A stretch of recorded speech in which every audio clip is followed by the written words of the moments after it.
చదువుతున్నా.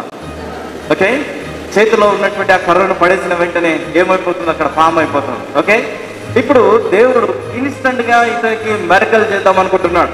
ఇన్స్టెంట్ గా ఇతని జీవితం ద్వారా దేవుడు ఇశ్రాయేలు ప్రజలను ఎట్లా విడిపిస్తాడో ఆ విషయాలన్నిటినీ మోషేతో దేవుడు ముఖాముఖిగా మాట్లాడి ఆ విషయాలన్నిటినీ వాటన్నిటిని కనపరచాలని దేవుడు ఆసక్తితో మోషేను పిలిచాడు.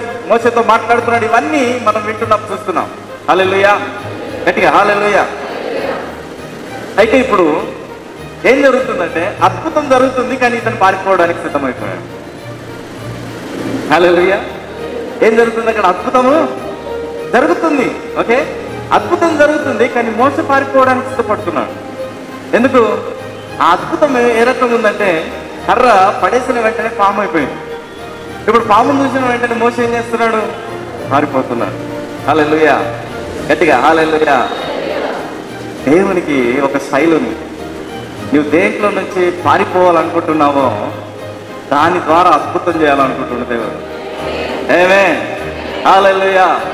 అయ్యా, ఆర్థిక ఇబ్బంది, దాంట్లో నుంచి పారిపోవాలని ఉందయ్యా. అయితే దాంట్లో నుండి దేవుడు నీకు అద్భుతాన్ని చూపించాలనుకుంటున్నాడు. ఆమేన్, హల్లెలూయా, హల్లెలూయా, హల్లెలూయా.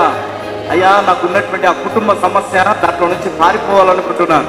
నాకున్నటువంటి అనారోగ్యాన్ని బట్టి నేను చచ్చిపోవాలనుకుంటున్నాను, పారిపోవాలనుకుంటున్నాను. నువ్వు పారిపోవడానికి కాదు, దేవుడు ఇదిగో నువ్వు దేంట్లో నుండి అయితే భయపడుతూ బ్రతుకుతున్నామో దాంట్లో దేవుడి యొక్క అద్భుతం ఈ రోజు నువ్వు చూడబోతున్నావు. ఆమేన్, హల్లెలూయా, హల్లెలూయా. బంధుమిత్రులు అందరి దగ్గర నుంచి పారిపోవాలని ఉందయ్యా. ఓకే, రక్త సంబంధాలు అందరి దగ్గర నుంచి పారిపోవాలని ఉందయ్యా. వారు పెట్టేటటువంటి ఆ టార్చర్, వారు అవమానకరంగా మాట్లాడేటటువంటి ఆ మాటలన్నీ నన్ను పారిపోయేటట్టుగా చేస్తున్నాయ్యా. నువ్వు పారిపోవడానికి కాదు, నువ్వు గెలవడానికి, నీ జీవితంలో అద్భుతాన్ని జరిగించడానికి దేవుడు ఈ రోజు నీతో ప్రత్యక్షతగా మాట్లాడబోతున్నాడు. నమ్మితే గట్టిగా చెప్పలేడు. హల్లెలూయా, హల్లెలూయా, హల్లెలూయా. జాబ్ రావట్లేదు సార్, పారిపోవాలి.